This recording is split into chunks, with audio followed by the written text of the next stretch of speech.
32 নম্বর file. শিক্ষা সার্কাসের পরবর্তী অংশ, পৃষ্ঠা 13। প্রশ্ন 4, রচনাধর্মী প্রশ্নোত্তর, প্রতি প্রশ্নের মান 5। প্রশ্ন 4.1, শিক্ষা সার্কাস কবিতায় কবির মূল অভিপ্রায় ব্যক্ত করো। উত্তর, সভ্যতার সূচনা লগ্নে যেদিন মানুষের শিক্ষা অন্ন, বস্ত্র, বাসস্থানের সঙ্গে যুক্ত হয়েছে, সেদিন মানুষ তার একটা ইতিবাচক দিক আছে ভেবেই তাকে মনে প্রাণে মেনে নিয়েছে। তারপর যুগে যুগে শিক্ষা পদ্ধতি বা শিক্ষা ব্যবস্থা নিয়ে সমাজের বিশিষ্ট জনেরা, সংস্কারক বা দেশ হিতৈষীরা নানা পন্থা অবলম্বন করেছেন, যার উদ্দেশ্য শুধু একটাই, মানুষ যথার্থ মানুষ হবে, তার মন হবে প্রগতিশীল, বিজ্ঞান মনস্ক, সর্বোপরি আপন আপন দেশ বিশ্বসভায় মাথা তুলে দাঁড়াবে। সুদীর্ঘ সময় অতিক্রমণের পর ইতিহাসের পাতায় যেদিন উঠে এলো শিক্ষা এবং সমাজ সংস্কারকের ভূমিকায় রাজা রামমোহন রায়, ঈশ্বরচন্দ্র বিদ্যাসাগর, স্যার সৈয়দ আহমেদ খান, জ্যোতিবা ফুলে, বেগম ফয়জুন্নেসা চৌধুরী, ভারতপ্রেমী ডেভিড হেয়ার, ডিরোজিও, সেদিন দেখা গেল ভারতের মানুষ নবচেতনায় নিজেকে বিকশিত করতে চাইছেন। সেই সঙ্গে এও দেখা গেল আপামর দেশবাসীর নবজাগরণ। ক্রমে ক্রমে শিক্ষায় মাতৃভাষা, বিষয় সন্নিবেশ ইত্যাদি নিয়ে গঠিত হলো কত কমিশন। ভারতের স্বাধীনতা পরবর্তীকালে ঘটনা এইসব। অথচ এই শিক্ষায় যেদিন হাস্যোদ্রেককারী একটি বিষয় হয়ে উঠল, শিক্ষিতের কুকৃত কর্মের মধ্য দিয়ে কিংবা শিক্ষার মধ্য থেকে জ্ঞান উধাও হয়ে গেল, স্পষ্ট প্রতিভাত হলো শিক্ষা একটি সার্কাস। কারণ সার্কাসের নির্দিষ্ট সময়সীমায় প্রদর্শিত একই খেলার মতো মানুষ সেই শিক্ষা গ্রহণ করেছে, মনুষ্যত্বের পরিচয় প্রকাশার্থে শিক্ষাকে গ্রহণ করেনি। সার্কাসের জোকারের জোকসের মতোই শিক্ষা আজ ব্যঙ্গ বিদ্রুপের বিষয়। শিক্ষা আজ একটি প্রহসন মাত্র। আইয়াপ্পা পানিকর তার শিক্ষার সার্কাসে মূলত একথাই বলতে চেয়েছেন।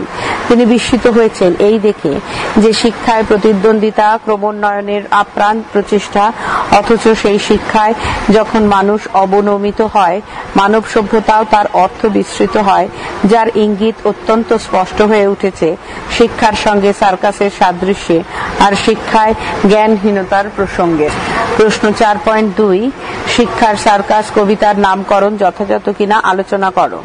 উত্তর, সাধারণত গদ্য রচনার তুলনায় কবিতা বেশিরভাগ ক্ষেত্রে হেয়ালি নির্ভর, সেই জন্য তার নামকরণ বিষয়ক আলোচনা একটু সতর্কতার সঙ্গেই করতে হয়।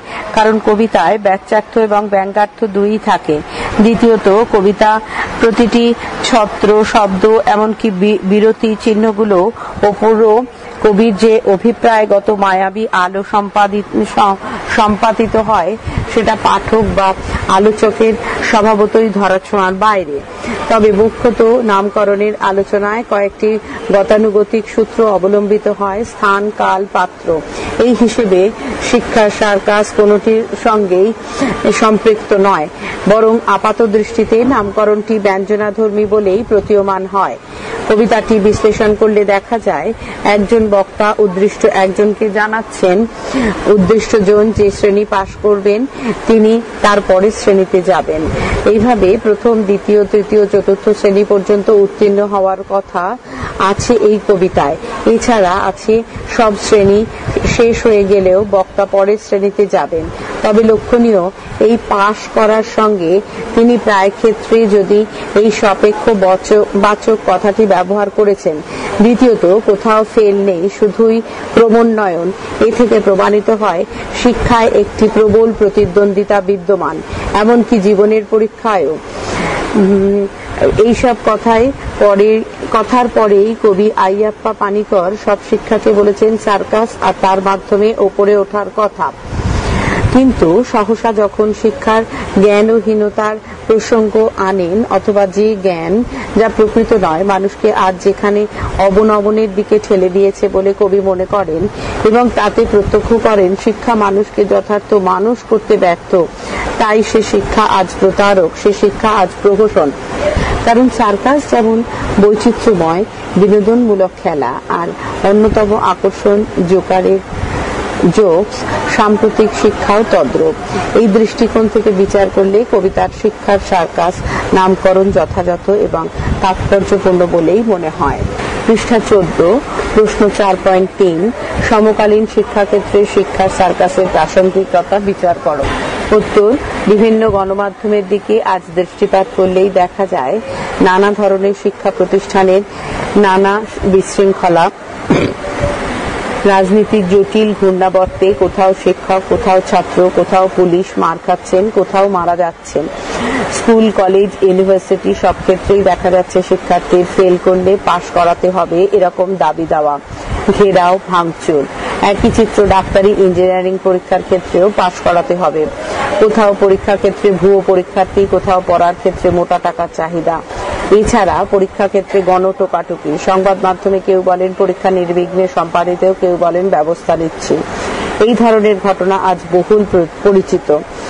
এছাড়া এই কবিতাটি প্রকাশের বা রচনার আগে বিশেষত পশ্চিমবঙ্গে এমন একটি অবস্থা ছিল যখন বিশেষ একটি রাজনৈতিক দল সংবিধান স্বীকৃত কিনা সে বিচার পরে চতুর্দিকে এক ভয়াবহ অবস্থার সৃষ্টি করেছিল। সে সময় নানা ক্ষেত্রে পরীক্ষার্থীরা সশস্ত্র অবস্থায় পরীক্ষা দিয়েছিল, বলা বাহুল্য অস্ত্র প্রদর্শন পূর্বক। এসব কথা বিবেচনা করলে আইয়াপ্পা পানিকর এর কবিতাটিকে খুবই প্রাসঙ্গিক মনে হয়, কারণ যে শিক্ষা মানুষের চিত্তের উৎকর্ষ সাধন করে সেই শিক্ষা আজ ব্যর্থ, মানুষের জ্ঞান চক্ষু উন্মিলিত করতে অসমর্থ।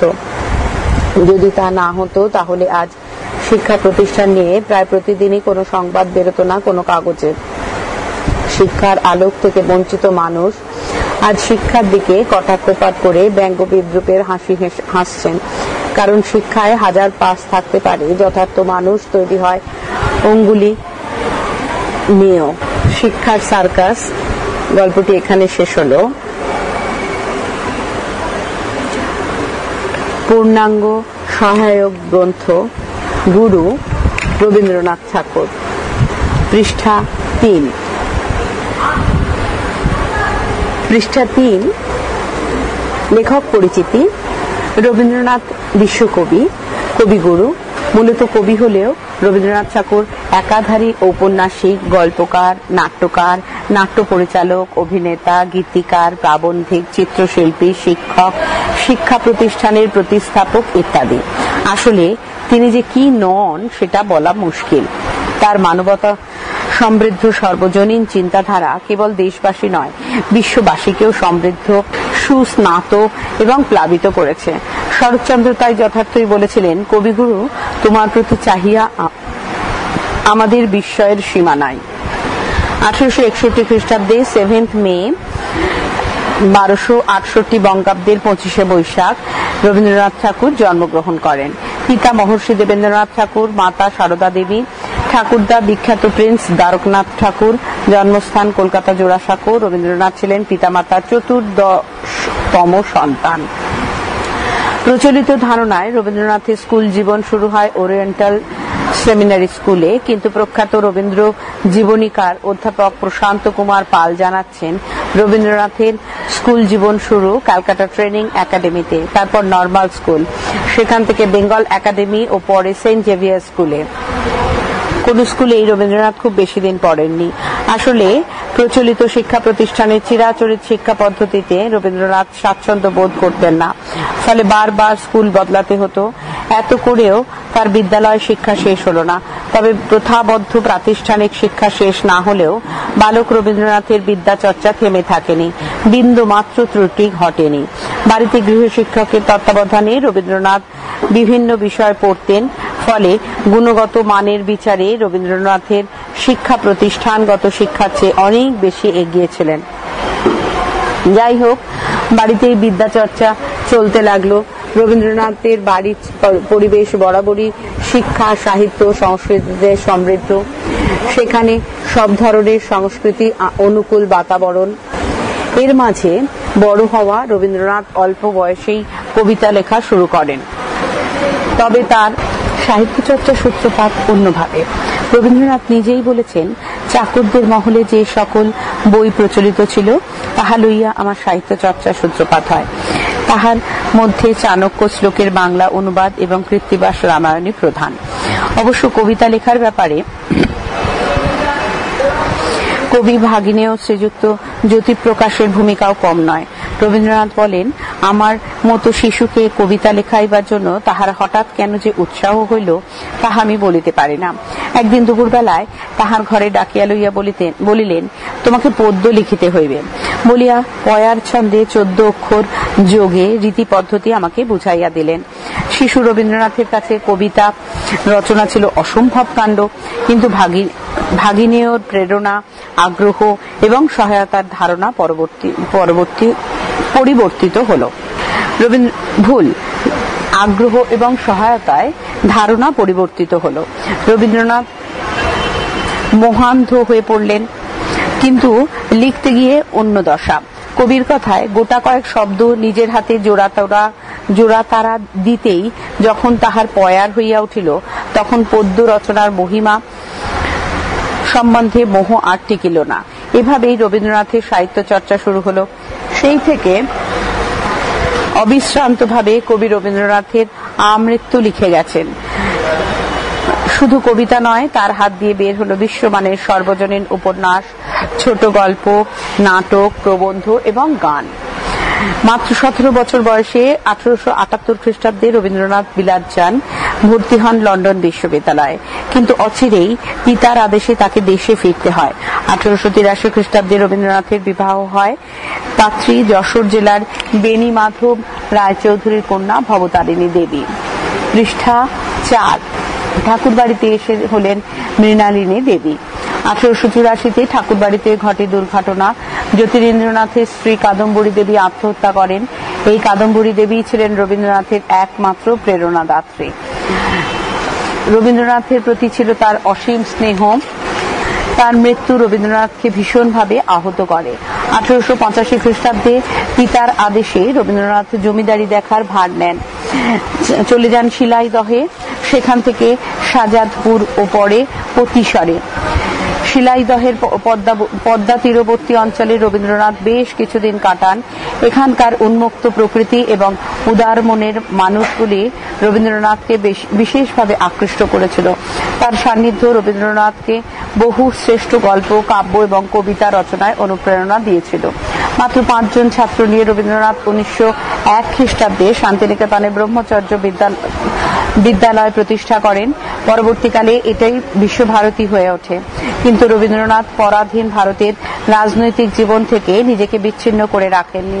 1905 খ্রিস্টাব্দে বঙ্গভঙ্গ আন্দোলনে জড়িয়ে পড়েন, চালু করেন রাখি বন্ধন উৎসব, রচনা করেন বাংলার মাটি বাংলার জল গানটি। মানবতা বিরোধী যে কোনো কাজে রবীন্দ্রনাথ প্রতিবাদে সোচ্চার হয়েছেন। জালিয়ানওয়ালাবাগ হত্যাকাণ্ডে প্রতিবাদে রবীন্দ্রনাথের ইংরেজ সরকার প্রদত্ত নাইট উপাধি ত্যাগ করেন। রবীন্দ্রনাথের সৃষ্টি সোনার ফসল কাব্যগুলির মধ্যে উল্লেখযোগ্য হল মানসী 1890, সোনার তরী 1893, চিত্রা 1896, চৈতালি 1896, কথা 1900, কাহিনী 1900, কণিকা 1900, নৈবেদ্য 1902, খেয়া 1910, গীতাঞ্জলি 1911, গীতিমাল্য 1914, গীতালি 1915, বলাকা 1916, পুরবী 1925, মহুয়া 1929, পুনশ্য 1932, পত্রপুট 1936, শ্যামলী 1936, প্রান্তিক 1938, আরোগ্য 1940 ইত্যাদি। উপন্যাসগুলির মধ্যে উল্লেখযোগ্য হল চোখের বালি 1903, নৌকাডুবি 1906, যোগাযোগ 1923, গোরা 1910, ঘরে বাইরে 1916, চতুরঙ্গ 1916, শেষের কবিতা 1929, চার অধ্যায় 1934 ইত্যাদি। রবীন্দ্রনাথ প্রায় শতাধিক ছোট গল্প লিখেছেন। গল্পগুলি গল্পগুচ্ছ গ্রন্থে সংকলিত।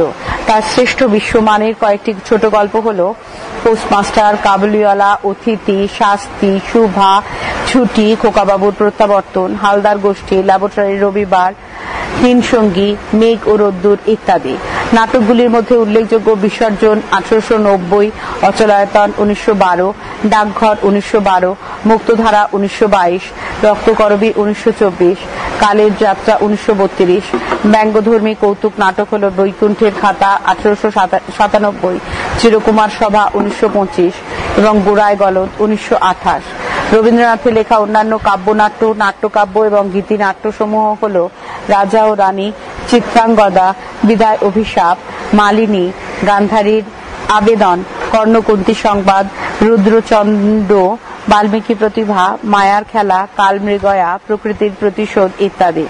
রবীন্দ্রনাথের লেখা প্রবন্ধ গ্রন্থের মধ্যে উল্লেখযোগ্য হল সাহিত্য, সাহিত্যের পথে, প্রাচীন সাহিত্য, লোক সাহিত্য, সাহিত্যের স্বরূপ, ধর্ম, শিক্ষা, কালান্তর, সভ্যতার সংকট, আশ্রমের রূপ ও বিকাশ, পঞ্চভূত, বিচিত্র প্রবন্ধ, গল্পাশ্রয়ী কাব্যধর্মী গ্রন্থ, লিপিকা ইত্যাদি। এছাড়া তার রচিত অজস্র গান, আবাল বৃদ্ধ বনিতার বেঁচে থাকার রসদ, প্রাণের সম্পদ। রবীন্দ্রনাথের নিজের নামে প্রকাশিত প্রথম কবিতা হল হিন্দু মেলার উপহার। 1875 খ্রিস্টাব্দের ফেব্রুয়ারি মাসে অমৃতবাজার পত্রিকায় এটি প্রকাশিত হয়। কাব্য কাহিনী তার প্রথম প্রকাশিত কাব্য। 1878 খ্রিস্টাব্দে এর প্রকাশ। রবীন্দ্রনাথের প্রথম দিকের লেখায় বিহারীলাল চক্রবর্তীর অনুসরণ দেখা যায়, কিন্তু অচিরেই 1882 খ্রিস্টাব্দে প্রকাশিত সন্ধ্যা সঙ্গীত কাব্য থেকে তার নিজস্ব শৈলীর প্রকাশ পেতে থাকে। এই সময় থেকেই রবীন্দ্র সৃষ্টিতে স্বাতন্ত্র্য আসে। বাংলা ছোট গল্পের প্রথম সার্থক স্রষ্টা তিনি। একই সঙ্গে পথপ্রদর্শক এবং শ্রেষ্ঠ গল্পকার। পত্র সাহিত্যে রবীন্দ্রনাথ অত্যাশ্চর্য প্রতিভার পরিচয় দিয়েছেন। ভ্রমণ সাহিত্যেও ওই একই কথা। 1913 খ্রিস্টাব্দে বাংলা সাহিত্যের বিশেষ উল্লেখযোগ্য বছর। এবছরই রবীন্দ্রনাথ তার গীতাঞ্জলি কাব্যের ইংরাজি অনুবাদ সং অফ রিংস এর জন্য নোবেল পুরস্কার পান। রবীন্দ্রনাথ বিশ্বকবি হয়ে ওঠেন। পৃষ্ঠা 5। 1941 খ্রিস্টাব্দে রবীন্দ্রনাথের মহাপ্রয়াণ ঘটে। তারিখটি 7ই মে, বাংলার 1348 বঙ্গাব্দ 22শে শ্রাবণ। কিন্তু রবীন্দ্রনাথ তার সৃষ্টির মতোই অমর, অব্যয়, অক্ষয়। তার কবিতার মতোই তিনি আমাদের নয়ন সম্মুখে না থেকে নয়নের মাঝখানে ঠাঁই নিয়েছেন। তার শাশ্বত সৃষ্টিকর্মের মধ্যে তিনি আমাদের সঙ্গে আছেন। জীবন পথে চলার প্রতি পদক্ষেপে আমরা তাকে অনুভব করি, তার আলোতে আলোকিত হই। বিষয় সংক্ষেপ। গুরু নাটকটি অচলায়তন নাটকের অভিনয়যোগ্য সংক্ষিপ্ত রূপ। অচলায়তন একটি শিক্ষা প্রতিষ্ঠান, চারদিকে প্রাচীর দিয়ে ঘেরা, দরজা জানলা সবই বন্ধ, বাইরের জগতের সঙ্গে তার যোগ নেই। এখনকার বাসিন্দারা অত্যন্ত সতর্কভাবে বাইরের প্রভাবকে এড়িয়ে চলে। তারা প্রতি মুহূর্তের হাজার রকমের বিধি, নিয়ম, নীতি, সংস্কার মেনে চলে। শাস্ত্র, পুঁথি তাদের সবকিছুকে নিয়ন্ত্রণ করে। সেখানে দিনরাত মন্ত্র পাঠের শ্রুতিধ্বনি শোনা যায়। অচলায়তনের বাসিন্দাদের ধারণা পৃথিবীটা ত্রিশিরা রাক্ষসীর মাথা মোড়ানো চুলের জটা দিয়ে তৈরি। আয়তনের উত্তরে এক জটা দেবীর অবস্থান। তার প্রভাব ভীষণ ক্ষতিকর। ফলে ওদিক দিয়ে আয়তনে যাতে হাওয়া না ঢোকে তার জন্য সবাই অতিমাত্রায় সচেতন। শিক্ষার্থীরা সেই ভাবধারায় অভ্যস্ত। সবার মধ্যে শোরগোল পড়ে গেল। অচলায়তনেও গুরু আসছেন, কিন্তু খবরটা কে দিল তার কোনো নির্দিষ্ট উৎস কারো জানা নেই। আচার্য, উপাধ্যায়, মহাপঞ্চক থেকে শুরু করে শিক্ষার্থী, বালকরা পর্যন্ত জানে গুরু আসছেন, কিন্তু কেন, কি তার উদ্দেশ্য তা কারো জানা নেই। এদিকে বালক দলেরা পঞ্চকের কাছে জেনেছে গুরু খুব বড়, গুরু মস্ত বড়। অচলায়তনে তাকে কোথাও ধরবে না, তাই বালকদের ভারী মজা হবে। আর এই আনন্দে পঞ্চক পুঁথিপত্রের জঞ্জাল সরিয়ে সবকিছু খোলসা করার জন্য ভয়ানক ব্যস্ত হয়ে পড়েছে। মহানন্দে সে গান ধরেছে। অচলায়তন সাজাতে হবে। জয়োত্তম মাঙ্গল্য নিয়ে সিংহর দ্বার সাজাতে চলেছে, কিন্তু পঞ্চক জানায় কোন দ্বার দিয়ে তিনি ঢুকবেন তা যখন কেউ জানে না, তখন অহেতুক বোঝা বাওয়া কেন। সে আরো বলে, অচলায়তনে এবার মন্ত্র ভুলে সবাই গান ধরবে। মহাপঞ্চক এসে পঞ্চককে ধমক দেন। তিনি জানান, গুরু এলে তার জন্য লজ্জায় আমি মুখ দেখাতে পারবো না, আর গুরুর সামনে মন্ত্র ভুল হলে তিনি তোমাকে দূর করে দেবেন। নির্বিকার নিঃশঙ্ক পঞ্চক বলে, সেই ভরসাতেই তার জন্য অপেক্ষা করে আছি। আর এই কারণেই অমিতায়ুর ধরিণী মন্ত্রটি স্বয়ং গুরুর কাছ থেকে শিখবে বলে তা ভুলবার জন্য সে গান গাইছে। সহসা কান্নার আওয়াজ শোনা গেল। সুভদ্র কাঁদছে। পঞ্চক তার কান্না সহ্য করতে পারে না। সুভদ্র আয়তনের উত্তর দিকে জানলা খুলে বাইরে তাকিয়েছে। তাতে তার ধারণা সে ভয়ানক পাপ করেছে। শাস্ত্রমতে এতে নাকি মাতৃহত্যাজনিত পাপ হয়। সে প্রায়শ্চিত্ত করতে চায়। পঞ্চক তাকে প্রবোধ দিতে থাকে। এর মধ্যে বালক দল এসে পড়ে। তাদেরকে পঞ্চক বোঝায় প্রায়শ্চিত্ত করতে ভারী মজা। এখানে রোজই একঘেয়ে রকমের দিন কাটে। প্রায়শ্চিত্ত না থাকলে মানুষ টিকতে পারত না। অচলায়তনের প্রথা অনুযায়ী উত্তর দিকে জানলা খোলা নিষেধ, এমনকি জানলা স্পর্শ করাও পাপ। আর বাইরে তাকানো এই যে মহাপাপ। উপাধ্যায় মশাই বলেন, বাইরে তাকালে তো দুটো চোখে মুহূর্তে পাথর হওয়ার কথা, কিন্তু কিছুই হয় না। পঞ্চক সুভদ্রকে বোঝানোর চেষ্টা করে এখনকার শাস্ত্র বিনার কোনো ভিত্তি নেই। তাকে সাহস জোগাতে বলে সেও একবার মহাময়ূরী দেবীর পূজার দিন কাঁসার থালায় ইঁদুরের গর্তে মাটি রেখে তাতে 5টা শিয়াল কাঁটা ও 3টে মাসকলাই রেখে 18 বার ফু দিয়েছিল। অথচ 3 দিনের মধ্যে যে সাপটি তাকে কামড়ানোর কথা ছিল সে আজ পর্যন্ত তাকে খুঁজে পায়নি। মহাময়ূরী দেবীর রাগ দেখার জন্য তার এই কাজ। এইসব কথা বলে পঞ্চক সুভদ্র সহ অন্য বালকদের মনে শাস্ত্রীয় আচারের অবাস্তবতাকে স্পষ্ট করেছে। একই প্রসঙ্গে পূর্ব ফাল্গুনী নক্ষত্রের কাকিনী সরোবরের নৈরিত কোণে ঢোঁড়া সাপের খোলস খোঁজা, তা পুড়িয়ে পিতৃপুরুষদের উদ্দেশ্যে ধোঁয়া দেওয়া, তাদের ঘ্রাণ গ্রহণ এবং তজ্জনিত পুণ্যের কথাও আছে। পৃষ্ঠা 6। এই প্রসঙ্গ নিয়ে পঞ্চক এবং উপাধ্যায়ের মশাইয়ের মধ্যে সামান্য বাদানুবাদও হয়। সেখানে প্রসঙ্গক্রমে কুলদ এবং তার ক্রিয়া সংগ্রহ এবং ভরদ্বাজ মিশ্র ও তার প্রয়োগ প্রজ্ঞপ্তির কথা পাই।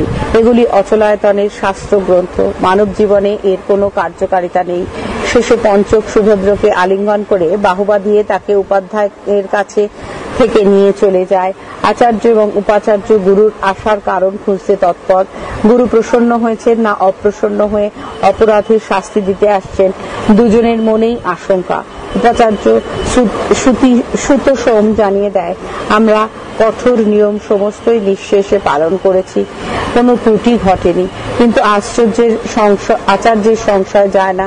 পঞ্চক আশায় উপাচার্যকে আপত বিদায় দিয়ে আচার্য তার সঙ্গে গোপন কথা বলতে তৎপর হন। পঞ্চক জানায় সে আয়তনের আচার রক্ষা করতে পারে না। সে বাইরে গিয়ে জুনক জাতির সঙ্গে মেলামেশা করে। আয়তনের কাছে তারা ম্লেচ্ছ। সে সব কিছু জেনেও তাদের সংসর্গে সময় কাটায়।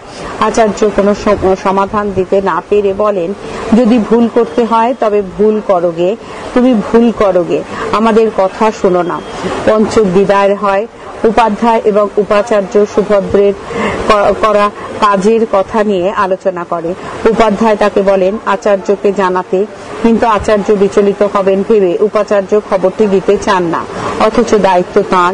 জানলা দিয়ে বাইরের বাতাস ঢুকে আয়তনের মন্ত্রপুত রুদ্ধ বাতাসকে তা কতখানি আক্রমণ করেছে। তাছাড়া পাপের কি প্রায়শ্চিত্ত তাও তো জানা দরকার। ইতিমধ্যে মহাপঞ্চক এসে পড়েন। তার কাছ থেকেই জানা যায় মহাতামস সাধনের কথা। অপরাধীকে শুদ্ধ হতে অন্ধকার ঘরে থাকতে হবে। আলোকের এক বিন্দুও সে দেখতে পাবে না, কারণ আলোকের দ্বারা যে অপরাধ, অন্ধকারের দ্বারাই তার স্খলন।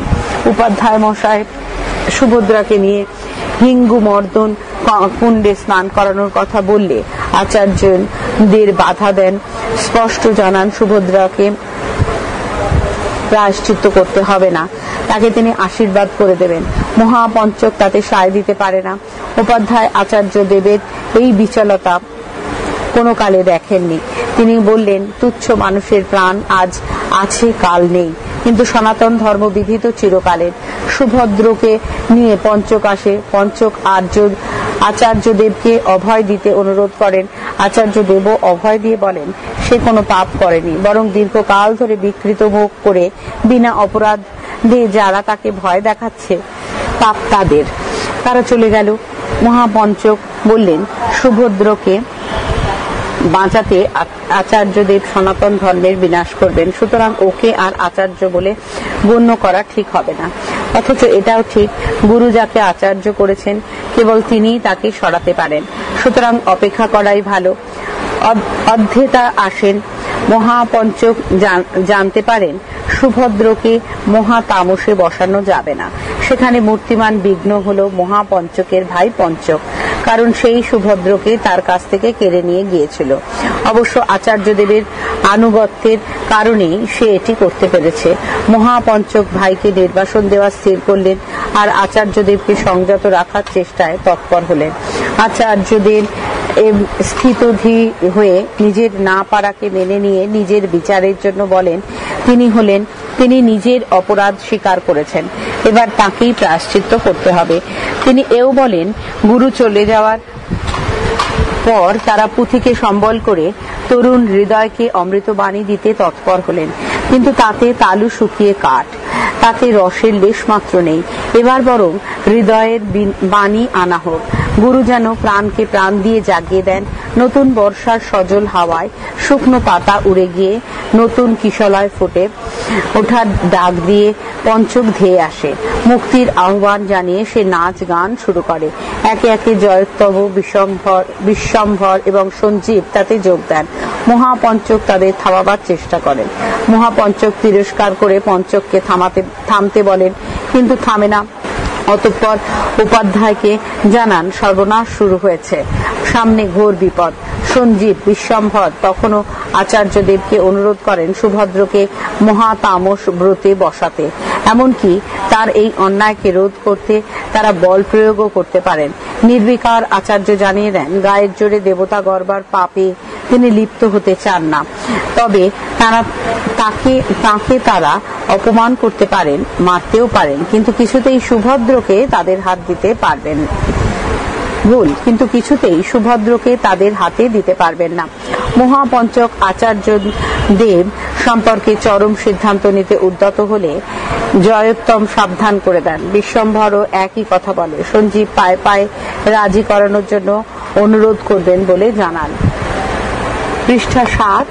সুভদ্র নিজে এসে তাকে দিয়ে মহাতামস ব্রত করাতে বলেন।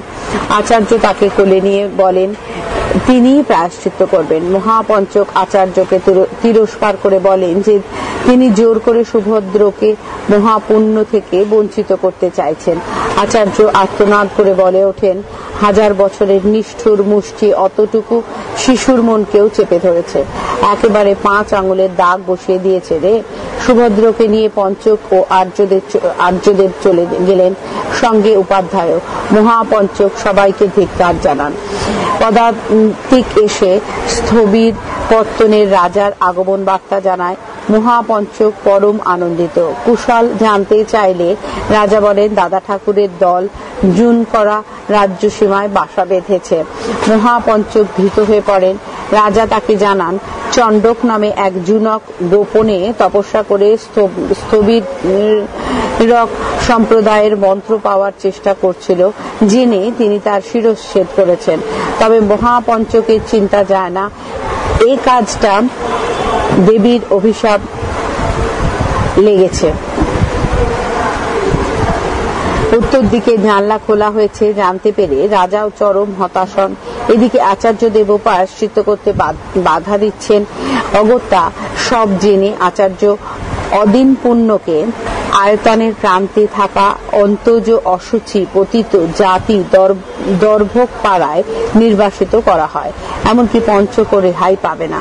দূতেরা এসে খবর দিলে গুরু খুব কাছে এসে পড়েছেন, সুতরাং অভ্যর্থনার আয়োজন করতে হবে। জানলা বন্ধের ভার মহাপঞ্চক নিলেন। রাজা চলে গেলেন। জয়োত্তম সংবাদ দেয়, পঞ্চক প্রাচীর ডিঙিয়ে জুনকদের কাছে চলে গেছে। মহাপঞ্চক সব উপদ্রব দূর করার দায়িত্ব নিলেন।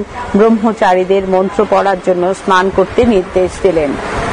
পরবর্তী অংশ পরবর্তী ফাইলে।